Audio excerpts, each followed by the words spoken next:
로마서입니다. 로마서 1장 1절에서 7절까지입니다. 제가 먼저 읽겠습니다. 예수 그리스도의 종 바울은 사도로 부르심을 받아 하나님의 복음을 위하여 택정함을 입었으니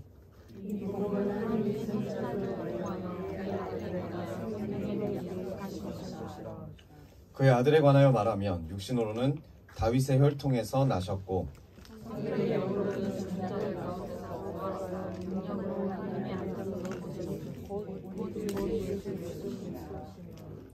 그로 말미암아 우리가 은혜와 사도의 직분을 받아 그의 이름을 위하여 모든 이방인 중에서 믿어 순종하게 하나니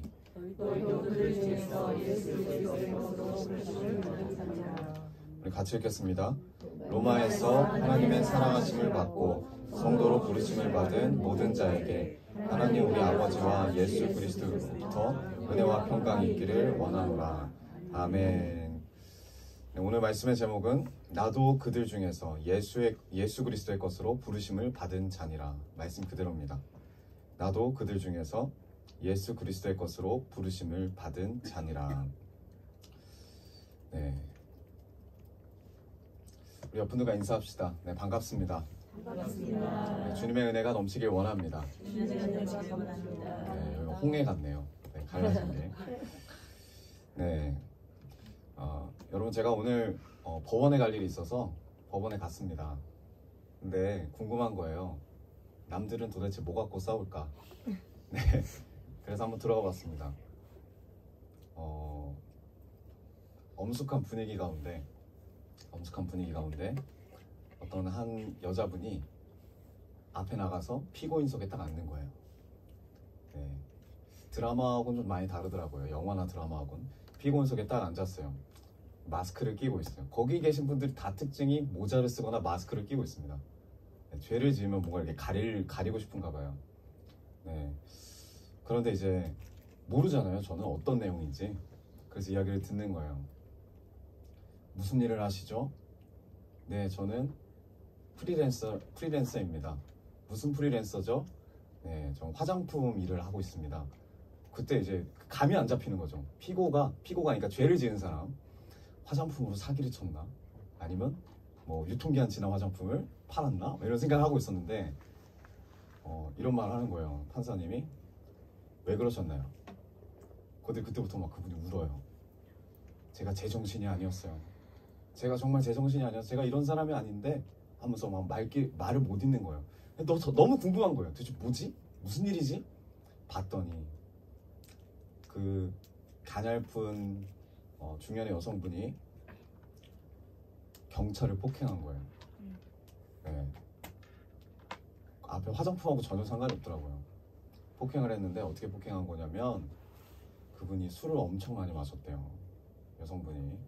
그래서 집으로 가는데 앞에 경찰차가 보이는 거예요. 그래서 손을 흔들었대요.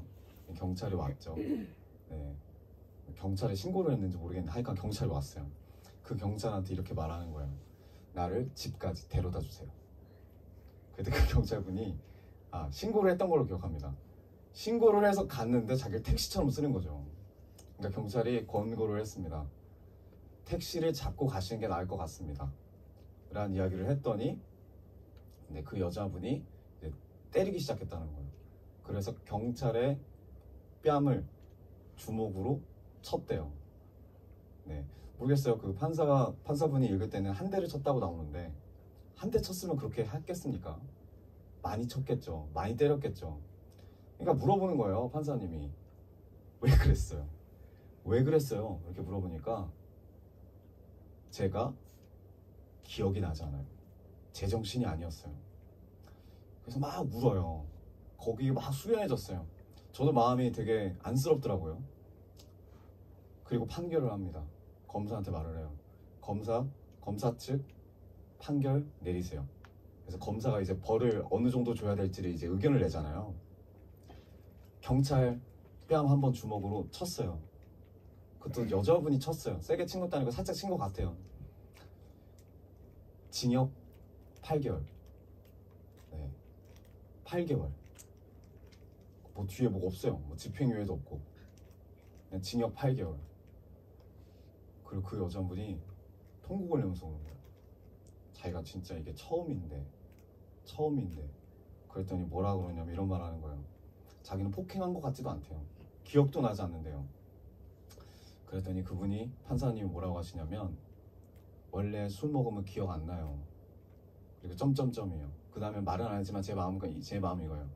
감당하지 못할 것이면 먹지를 말아야지, 술을. 그러니까 술을 먹어서 그렇게 됐다라고 말을 하면 술을 안 먹었어야죠. 그쵸? 이제 술을 먹었다라는 거죠. 그리고 경찰관을 때렸대요. 그래서 징역 8개월이래요. 그리고 울면서 나가요, 바깥으로. 제가 그걸 보면서 어떤 생각이 들었냐면, 저 여성분이 술을 자기가 이제 몸을 못 가눌 정도로, 정신이 기억이 안 날 정도로 먹은 이유가 뭘까? 네, 모르겠어요. 저는 술을 안 먹어봤기 때문에 감당할 수 있다는 생각으로 먹지 않았을까요? 자기 자신이. 네. 자기가 자기 자신의 주인으로서 내가 내 몸을 컨트롤할 수 있다라고 대부분 생각하고 살아요. 술 먹은 사람뿐만 아니라 우리 모두가 우리의 인생을 컨트롤할 수 있다. 하지만 절대 우리가 우리 인생을 컨트롤할 수가 없더라고요. 네. 내 자신을 너무 믿는 그 나머지 일어난 어떤 사건을 통해서 결과적으로 내 자신을 한탄할 수밖에. 얼마나 자기 자신을 한탄할까요? 네. 얼마나 자기 자신을 한탄할까요? 뭐 그 뒤에는 살인사건이에요. 근데 그분도 대강 내용 들어보면 실수예요, 실수. 내가 그러려고 때린 거 아니, 나는 살짝 뭐 한 건데 갑자기 그 사람이 컥 하고 죽었다. 그러니까 자기가 자기 몸을 주인이라고 생각하고 제어를 해도 우리 뜻대로 되지 않는 게 우리 인생입니다. 어떤 분이 이제 블로그 제가 한번 봤는데 이런 말을 하더라고요. 인생에 대해서 좀 알고 싶으면 한 달에 한 번씩 법정을 가서 한번 보래요. 뭐 때문에 그 사람 인생이 망가지고 뭐 때문에 그 사람 인생이 부서지는지. 대부분 다 자기 자신 때문이에요. 자기 자신 때문에. 제가 이렇게 보고 딱 나오는데 마음이 상당히 안 좋더라고요. 네. 근데 오늘 로마서 1장 1절 말씀을 계속 묵상하는데 너무 충격적인 바울의 고백이 있습니다. 그게 뭐냐면 이거예요. 예수 그리스도의 종 바울은. 예수 그리스도의 종 바울은. 이게 뭐 그렇게 충격적인가, 이게 뭐 그렇게 대단한가 라고 생각하시는 분들도 있어요. 그냥 아무렇지 않게 쉽게 넘어가시는 분들도 있겠지만 잘 몰라서 하시는 말씀입니다. 여기 종이라는 말이 그냥 우리가 듣기에 좀 완화된 표현같이 이렇게 종으로 했지, 실제 원어로 보면 노예예요. 지금 바울은 로마 교회에 편지를 쓰는데 한 번도 보지 않은 로마 교회. 자기 자신을 소개해야 돼요. 항상 어떤 교회에 서신을 쓰든지 간에 바울은 자기 자신을 소개합니다. 나는 하나님의 은혜를 입은 사도다. 예수 그리스도를 따라가는 사도다. 자기 자신을 소개하고 복음을 전하는데 시작을 지금 뭐라고 하냐면 바울이 한 번도 보지 않은 사람한테 예수 그리스도의 종이라 그래요. 예수 그리스도의 노예. 네. 그 당시에 로마에 한 120만 명 되는 로마 인구에 노예가 상당히 많았습니다. 얼마나 됐을까요? 노예가 한 반절 정도 됐거든요. 60만 명 정도가 노예예요. 네. 노예 취급을 받으며 살아요. 그 사람들이, 로마에 사는 사람들이 저 말을 딱 들었을 때 느낌이 어떨까요? 자기 집에 노예가 있을 수도 있어요. 자기 친척이 노예일 수도 있어요. 그 노예의 삶이 어떤 삶인지가 떠오르겠죠. 얼마나 비참하고 얼마나 힘든지. 근데 지금 바울이 뭐라 그러냐면 예수 그리스도의 노예, 나 바울은, 이렇게 말하는 거예요. 와, 이 사람이 주님을 얼마나 사랑하기에 노예라는 표현을 쓸까? 아, 이 사람의 인생은 자기 자신이 주인이 아니구나. 주님이 주인 되시는 삶의 고백이구나. 여러분, 그 당시에 노예들은 귀에 표식이 있습니다. 네, 옆에 한번 바라보세요. 귀에 표식이 있습니까? 귀가 뚫려 있습니까? 뚫려 있어요? 네, 그 당시에 노예는 귀가 뚫려 있어요. 그리고 그 뚫린 데다가 뭘 하느냐? 귀고리를 겁니다. 근데 그 귀고리에 뭐가 적혀 있냐면 주인의 이름이 적혀 있어요. 네.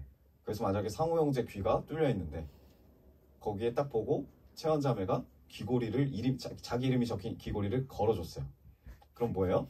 상호 형제는 채원 자매 거예요. 네,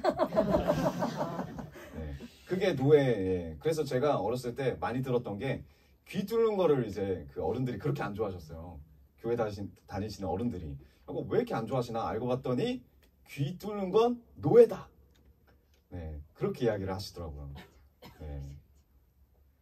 그렇기 때문에 주인의 이름이 새겨진 귀고리를 귀에 끼고 있는 그 종은 이름이 없어요. 그 주인이 그 종의 이름이에요. 그 주인의 이름이 그 종의 이름이고 그 종의 정체성이 되는 거예요. 이름도 없고 당연히 종이니까 자기 생각도 없어요. 자기의 꿈도 없고 자기 의지도 없고 자기가 계획하는 것도 없고 상상할 수도 없고 그저 말만 할 수 있는 짐승이었어요. 그때 당시에. 네, 주인을 위해서 농사를 짓고 심부름하는 존재가 바로 노예예요. 근데 바울이 그런 노예들이 즐비한 로마에 사는 교인들한테 나는 예수 그리스도의 노예입니다. 고백을 합니다. 네. 바울이 정말 똑똑한 사람이고 시민권자고 그런데 바울이 지금 첫 줄에 편지 처음부터 이런 고백을 한다는 것 자체가 나는 예수 그리스도의 노예인 것이 자랑스럽다라는 거예요. 그래서 내 인생이 정말 복되다. 주인을 따라가는 내 인생이 복되다. 네. 누구의 강요 때문에 억지로 자신을 노예라고 지금 말하고 있잖아요. 네. 물론 저 이런 생각도 해봤어요. 이 말씀을 읽으면서 과연 다메섹 도상에서 주님을 처음 만났을 때 그때 뭐가 나타났다 그랬죠? 두 가지가? 네. 아주 이제 본인의 것이 됐어요. 사도행전이. 빛과 소리. 그 가운데 주님을 처음 만났을 때 바울이 정말 기쁨으로 주님 만났을까요? 네.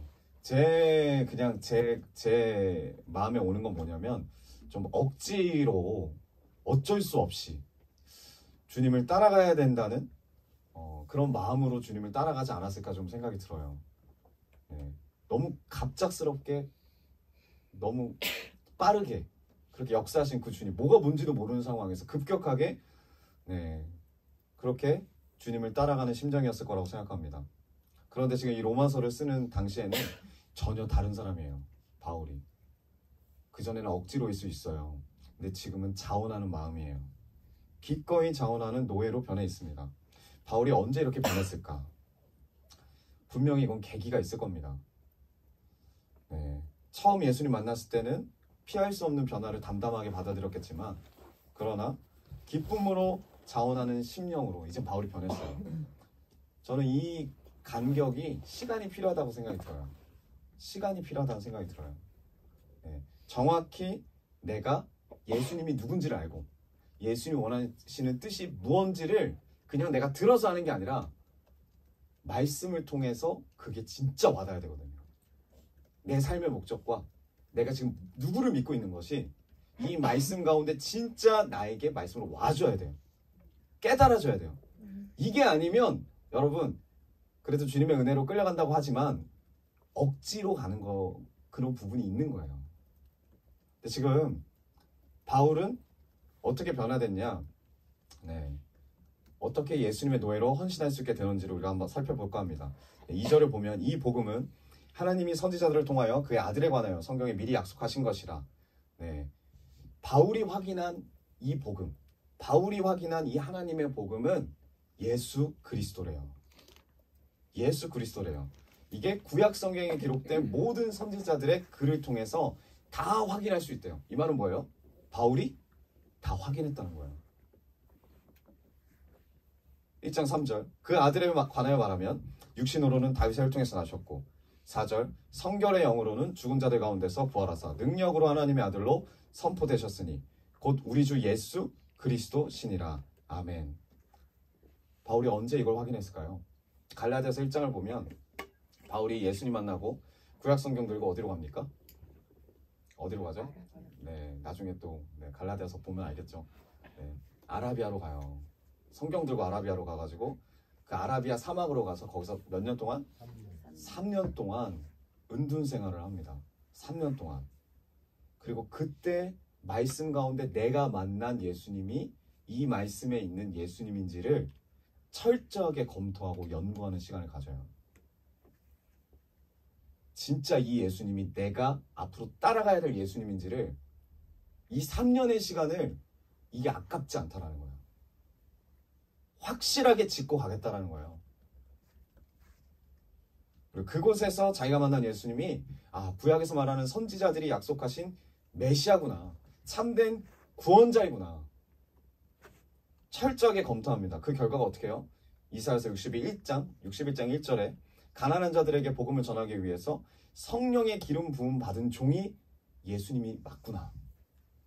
이사야서 53장에 등장하는 이 고난의 종이 십자가를 짊어지고 가신, 십자가의 고난을 당하신 예수 그리스도가 맞구나. 이사야서 16장, 시편 16장에서 다윗이 예언한, 뭐라고 예언했냐면 이런 말을 했어요. 썩음을 당치 않을 거룩한 자, 이분이 예수님 맞구나. 이사야서 49장 6절에 등장하는 땅끝까지 구원을 베푸시는 이방의 빛, 이 이방의 빛이 예수님이라는 것을 바울이 깨달아요. 구약의 모든 성경을 통해서 예수님을 찾아요. 그리고 예수님을 확인해요. 확신해요. 자기가 만난 그 예수님을 말씀 가운데 찾습니다. 강제로 만나고 강제로 믿게 된 예수 그리스도를 구약의 선지자를 통해서 이분이 약속의 메시아시구나. 이분이 하나님의 복음이시구나. 이분이 구원자시구나. 이걸 깨달아요. 바울이. 여러분, 우리에게 이런 시간이 필요합니다. 지금 우리 교회가, 글로비전 교회가 이 시간이라고 생각을 합니다. 그래서 어른들은 지금 WWG를 하고 계시고, 그리고 다 같이 우리가 사도행전도 하고 사도행전 퀴즈도 했고, 내가 만난 예수 그리스도가 진짜 이 말씀에 말하는 그 예수 그리스도가 맞냐는 거예요. 확인이 필요합니다. 그럼 바울이 그 아라비아 사막에서 3년 동안 아무도 찾지 않고 모든 인연이 끊어진 상태에서 빛도 제대로 없고 먹을 것도 제대로 없는 그 사막에서 혼자서 이 예수님을 찾고 하나님의 말씀을 찾고, 그리고 나서 하나님이 말씀을 주셔서 이 말씀 가운데 메시아를 깨달았을 때, 예수님이 메시아라는 것을 깨달았을 때 얼마나 울었을까요? 너무나 초라하고 힘없이 십자가에서 처형당하신 그 예수님이 수천 년 동안 우리가 기다려왔던 메시아이시고 구원자였구나라는 것을 확인했을 때, 말씀 가운데 확인이 됐을 때 얼마나 마음이 또 벅찼을까요? 근데 결론은 또 뭐예요? 그런 예수님을 믿는 자들을 자기가 열심을 다해서 잡아 쳐 죽였다라는 거죠. 이거에 대한 자괴감은 또 얼마나 있을까요? 근데 또 이러한 자신을 사도로 부르신, 복음을 전하는 사도로 부르신 그 하나님의 은혜에 얼마나 울었을까요? 이 감격이, 이 생생한 감격이, 이 뜨거운 감격이 바울이 고백하게 하는 거예요. 기꺼이 나는 예수 그리스도의 노예입니다. 나는 예수 그리스도의 노예입니다. 자기 자신을 노예로 드린 거예요. 주님 앞에. 드디어 억지가 아니라 이제 자진해서 예수 그리스도의 노예가 되겠대요. 남은 인생을 주님을 위해서 살겠대요. 여러분, 이 3년이 되게 긴 시간 같지만 바울은 나머지 인생을 정말 짧고 굵게 살았습니다. 불태웠어요. 하루도 허송생활하지 않고. 왜요? 말씀 가운데 확실하게 그 예수님을 봤으니까. 바울이 없어지고 예수님만 남았어요. 누구의 인생에? 바울의 인생에. 그리고 바울이 자신이 가야 할 이 예수님의 길이, 예수의 길이 얼마나 좁고 험하다는 사실도 알았죠. 사도행전 9장 16절 보면 그가 내 이름을 위하여 얼마나 고난을 받아야 할 것을 내가 그에게 보이리라. 주님이 말씀하셨어요. 바울이 얼마나 많은 매를 맞아야 되는지, 얼마나 많이 감옥에 가야 되는지, 얼마나 많이 모욕과 멸시를 당해야 하는지를 주님이 다 알려주셨어요.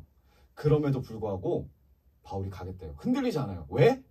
3년의 시간이 있었어요. 바울에게. 확신의 시간, 말씀에서 예수 그리스도를 만나는 시간. 나를 위해 사는 삶이 아니라 진짜 주님을 위한 삶을 살기 위해서 결단하는 시간. 주님 감사합니다. 내가 보여주신 대로 주님이 원하시는 택한 그릇으로 그 길을 가기 원합니다. 자신을 노예로 드렸어요. 고린도전서 4장 9절 바울이 고백하는 말인데 뭐라고 고백하냐면 이런 말을 고백해요. 바울이 고백하는데 천사와 사람들의 구경거리가 됐대요. 자기 자신이. 그리고 많은 사람들이 조롱하고 비웃는 그 좁은 길을 기쁨으로 걸어갑니다. 사도행전 20장 24절 내가 달려갈 길과 주 예수께 받은 사명 곧 하나님의 은혜의 복음을 증언하는 일을 마치려 하면은 나의 생명조차 조금도 귀한 것으로 여기지 아니하더라. 아멘. 여러분 로마서 이제 앞으로 우리가 읽어나갈 텐데 로마서를 읽으실 때 바울이 왜 자기 자신을 예수님의 종으로 소개했는지 왜 내가 예수님의 노예인지를 그 마음을 여러분 모르시면 이 로마서를 통해서 주님이 주시는 그 은혜와 감격을 잡을 수가 없습니다. 네. 이 로마서가 많은 사람들이 이야기해요. 성경이 반지라면 이 로마서는 그 반지에 박힌 다이아몬드라고 해요. 바울이 그만큼 자신이 받은 은혜와 감격과 그 열정을 쏟아붓습니다. 여러분 우리에게 한번 적용해 보기 원해요. 그럼 바울이 말하는 이 종이 되는 삶, 노예가 되는 삶, 우리하고 무슨 상관입니까? 종의 삶은 우리는 이런 생각을 해요. 아니 바울처럼 소명받은 자들이나 가는 거지. 아니면 사도니까 가겠지. 우리는 바울도 아니에요. 사도도 아닙니다. 대단한 사람들도 아니에요. 그럼에도 불구하고 이 바울의 고백이 우리의 고백이 되길 원해요. 주님이 원하십니다. 네. 대부분 우리도 마찬가지예요. 대부분 예수님 믿을 때 어떻게 믿으셨어요? 억지로 믿었어요. 어쩔 수 없는 환경과 어쩔 수 없는 부모님 밑에서 어쩔 수 없는 지금 재정적인 여건과 문제들로 인해서 우리가 억지로 믿었다고. 억지로. 그런데 이제 이 억지로 계속 믿게 되면 어떻게 되죠? 나중에 우리가 또 성인이 되거나 아니면 나의 여건이 조금 나아지거나 그러면 대개 다 다시 내 인생으로 가는 거죠.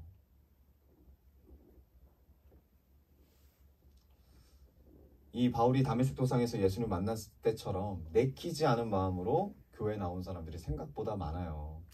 근데 내가 모를 경우도 있어요. 네, 여러분 언제까지 억지로 신앙생활 하시겠습니까? 언제까지? 이제 다음 단계로 넘어가야 된다는 거죠. 우리가 사도행전을 읽었으면 로마서로 가듯이 다음 단계가 있대요. 바울처럼 이 말씀 가운데 예수 그리스도가 나의 메시아이자 나의 구원자 되심을 철저하게 확인되어야 한다는 거예요. 주님이 이제 그걸 원하시는 거예요. 내가 만난 주님이 이 말씀 안에 있느냐, 이 말씀이 말하고 있는 주님이 나의 구원자 맞느냐. 철저히 확인하면, 그리고 그분을 만나면 우리의 인생은 감격의 자리가 되는 거예요. 바울의 인생이 감격의 자리였습니다. 바울처럼 자신을 송두리째 예수 그리스도의 종이라고 자랑할 수 있어요. 노예라고 자랑할 수 있어요. 이것이 주님이 우리에게 바라시는 믿음의 수준이에요. 지금 이 시점에 더 이상 누굴 따라와서 교회를 왔다, 누구 때문에 왔다, 내가 다른 데는 갈 데가 없어서 왔다, 이런 게 아니라 주님이 주신 사명과 주님이 주신 마음 때문에 우리가 이 자리에 있는 거예요. 그 다음 단계로 넘어가야 될 줄 믿습니다. 그래서 이제 로마서를 읽으시면 은혜가 폭포처럼 쏟아질 거예요. 그 복음의 정수거든요, 로마서가. 감격할 수밖에 없어요. 내가 얼마나 죄인인지가 드러나고 주님의 은혜가 얼마나 큰지가 드러납니다. 우리가 그럴 때마다 내가 주님의 종이 되기 원합니다. 주님이 나의 주인 되어 주시기를 원합니다. 내가 주님의 노예가 되기 원합니다. 라고 우리의 귀를 내어드리고 우리의 마음을 내어드리면 이 로마서를 통해서 정말 은혜의 생수가 흘러넘칠 줄 믿습니다.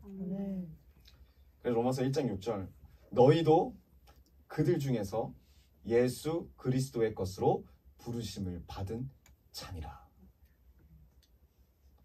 바울이 도전해요. 자기 자신은 주님 거래요.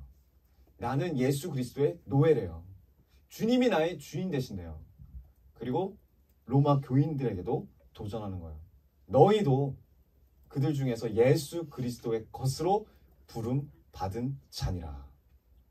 로마에 있는 여러분들도 나와 똑같이 예수 그리스도의 것으로 부르심을 입었다는 사실을 기억하십시오. 예수 그리스도의 것이 뭐죠? 말 그대로 예수 그리스도의 소유예요. 예수 그리스도의 소유가 된다는 건 예수 그리스도의 노예가 된다는 의미예요. 종이 된다는 의미예요. 우리 자신이 없어지고 주인 되시는 예수 그리스도만 남는 거예요. 바울은 자기만 예수 그리스도의 종이라고 말하지 않아요. 너희도 그들 중에서 예수 그리스도의 것으로 부르심을 받았다. 너희가 사도도 아니고 선지자도 아니고 일개 교인이지만 나와 똑같이 예수 그리스도의 종이야. 예수 그리스도의 노예가 되기 원한다. 여러분, 우리는 모두 다 주님의 종입니다. 주님의 소유입니다. 네. 더욱더 주님 앞에 고백하시고 내가 주님의 종이고 내가 주님의 소유임에도 불구하고 주님의 말씀대로 따라가지 않는 거는 그건 그리스도인이 아니죠. 그럴 수가 없는 거죠. 우리가 우리 마음 가운데 뜨거운 가슴으로 이제 우리의 달라진 신분을 받아들여야 돼요. 받아들여야 돼요. 그렇게 하기 위해서는 적어도 세 가지를 부정해야 됩니다. 세 가지. 자, 누가복음 9장 33절. 네, 제가 안 줬는데. 네, 누가복음 9장 33절. 아주 유명한 말씀이죠. 또 무리에게 이르시되 아무든지 나를 따라오려거든 자기를 부인하고 날마다 제 십자가를 지고 나를 따를 것이니라. 아멘. 여러분, 첫 번째 부정할 게 뭐냐면 이거예요. 나의 주인의식을 포기해야 돼요. 내가 나의 주인이 아니에요. 내가 나를 책임질 수가 없어요. 내 생각이 언제든지 무너질 수 있어요. 내 결단은 언제든지 바뀔 수 있어요. 내가 기준이 되면 안 되더라고요. 주님이 기준이 되실 줄 믿습니다. 우리 자신이 주인이 아닙니다. 내 인생의 주인은 내가 아니라는 고백을 해야 돼요. 늘. 어떤 목사님은 일어나실 때 앞에다가 그거 성경 구절 붙여 놓으셨다잖아요. 그 하나님이 아담이 범죄했을 때 했던 말. 맞아요. 너가 어디에 있느냐. 자기가 주인이신 그 주님을 놓칠까봐 항상 죄의 자리로 나도 모르게 가는 게 죄의 자리니까 일어나면 바로 앞에 붙여놨대잖아요. 일어났을 때 처음 보는 글자. 너가 어디에 있느냐. 여러분 어디에 계십니까? 몸은 여기 있지만 마음이 어디 계시냐는 거예요. 가정에 계십니까? 가족에 계십니까? 뭐 아들, 딸에 계십니까? 남편에 계십니까? 아내에게 계십니까? 네. 우리의 주인의식을 송두리째 포기하길 원합니다. 두 번째, 뭐를 포기해야 되냐? 무엇을 부정해야 되느냐? 소유권을 부정해야 돼요. 내가 가진 것이 다 내게 아니다. 네. 내가 가지고 있는 거 다 주님이 주신 겁니다. 주님이 허락하셨고 주님이 은혜를 베푸셨기 때문에 주신 거예요. 물질부터 가족들까지 전부 다 주님의 거예요. 주님께 드릴 때 내가 항상 그 시험대가 있는 것 같아요. 너가 정말 믿음의 고백처럼 너의 모든 것들이 다 나의 것으로 여기느냐. 그 고백을 하면 주님 분명히 시험하셔요.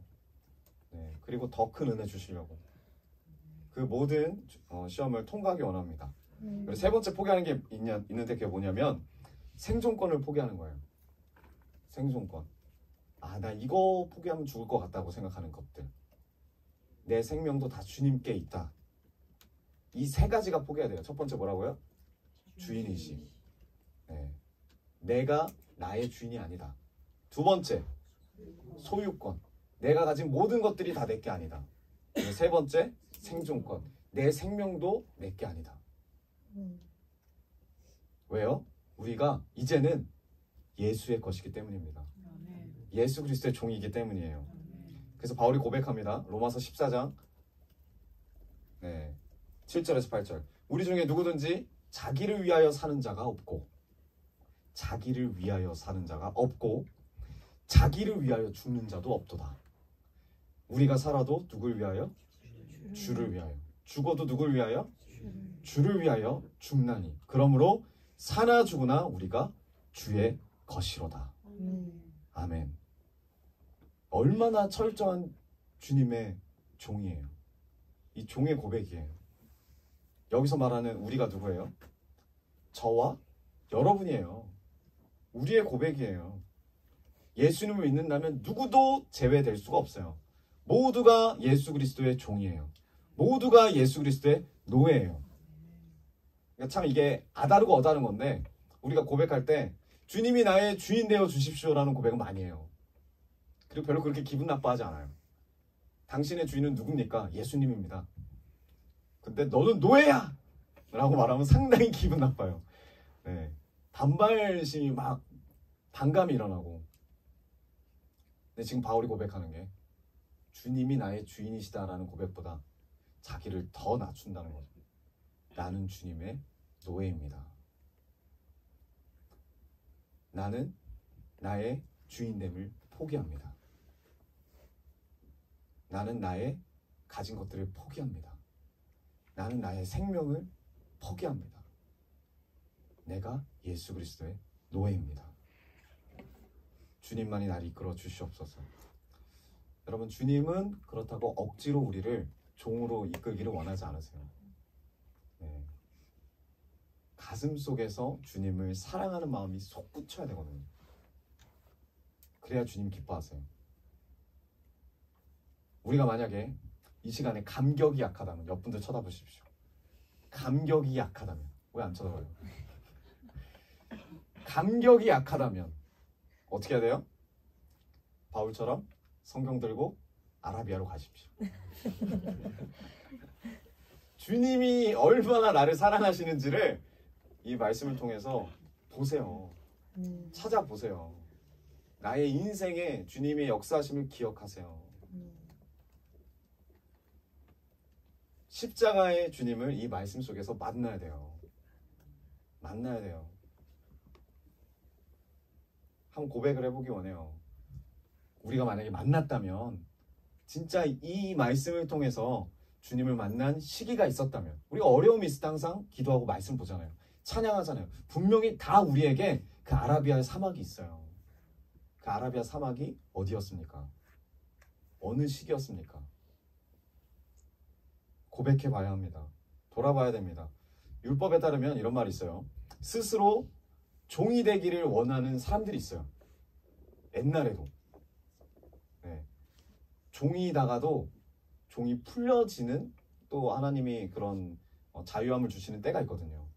그런데 그 종이, 그 주인이 너무 좋은 거예요. 그럼 어떻게 하냐면 그 주인에게 가서 고백을 해요. 내가 영원히 당신의 종이 되기 원합니다.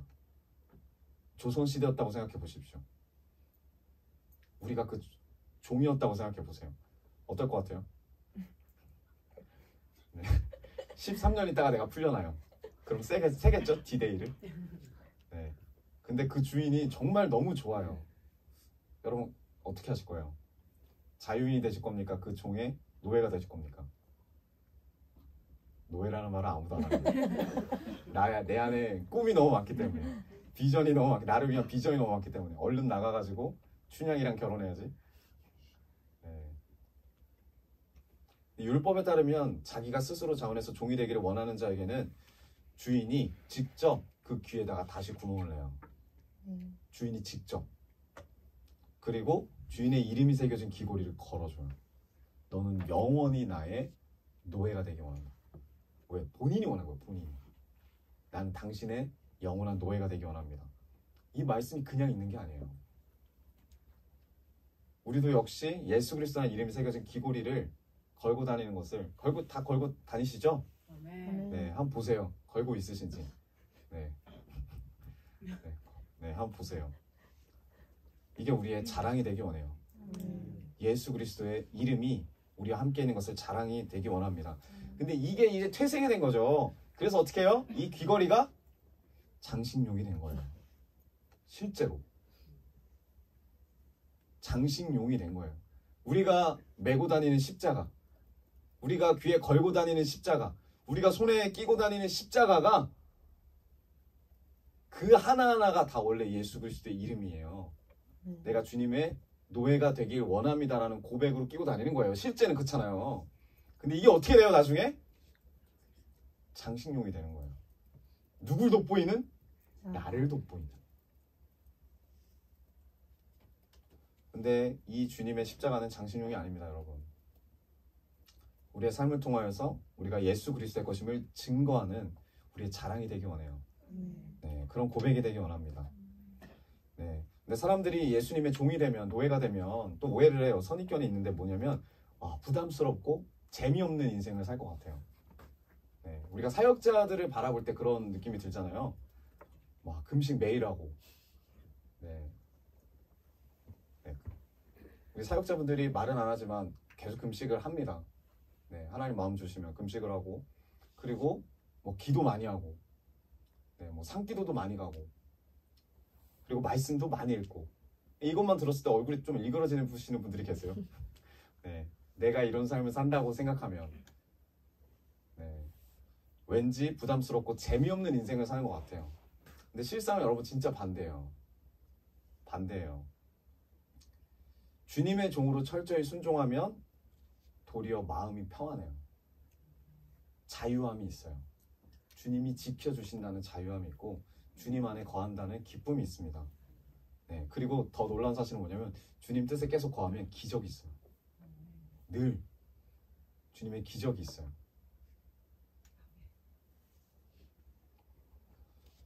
여러분, 제가 뭐 요즘에 지금 또 이스라엘 계속 보시죠? 뉴스 보셨죠? 계속 전쟁이 더 커지잖아요. 지도자를 잘못 만나서 비참해지는 나라들을 종종 봅니다. 예를 들어서 북한의 누구? 네, 김정은. 그리고 소련이 아니죠. 러시아의 누구?